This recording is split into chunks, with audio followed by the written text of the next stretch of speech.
my talk was called the Real X Payments Application Security Story, and really, we actually created a comic book to tell the story, and kind of the slides themselves were the comic book up on the screen.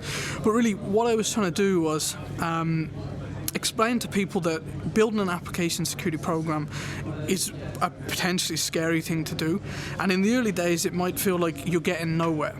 And kind of what inspired me to do the talk was that I saw two great talks towards the back end of last year from security people at Etsy and Twitter, and they showed a great level of automation in their application security. But my initial reaction was, that's great. How did you get there? What was the journey? How did you end up at that point? Because that isn't the starting point for anyone. So what I wanted to do was tell people, look, people look at us and see that we do application security well now. But I wanted to explain to them that that wasn't always the case. So I told them the story of, from when I was first put in an application security role and we had nothing, and how we built that up over 6 years.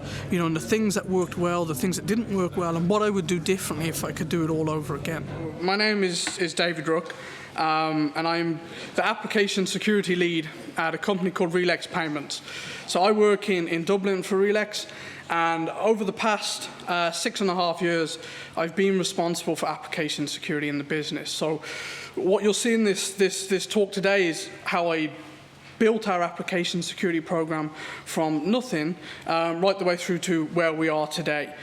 And the reason I wanted to give a talk like this is because I saw some really good application security talks towards the end of last year, particularly from Twitter and Etsy, and they showed how they had some fantastic automation for application security to make reviews and testing really easy.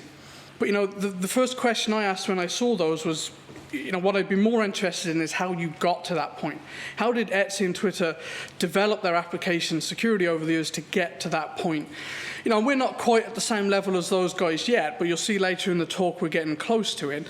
But what I want to tell you in this talk, and hopefully, give some people reassurance if you're building application security programs from day one now, that all of us start off with really rubbish application security programs, and when you look back, or I know when I look back, you're kind of a little bit embarrassed about what you used to do in the early days. But the point is, you all have to start simple, and I want to show you how that can develop over time. I suppose kind of like that well-known saying, keep calm and carry on. In the early days, you're going to worry about a lot of things. You're going to wonder, how is XYZ company doing, and so on. Don't worry about those things. Start simple, build up slowly. Yeah, things will go wrong. Things, you'll look at other companies and be jealous and envious of what they have in place, but don't be. Keep simple, keep calm, and just carry on building your program over time.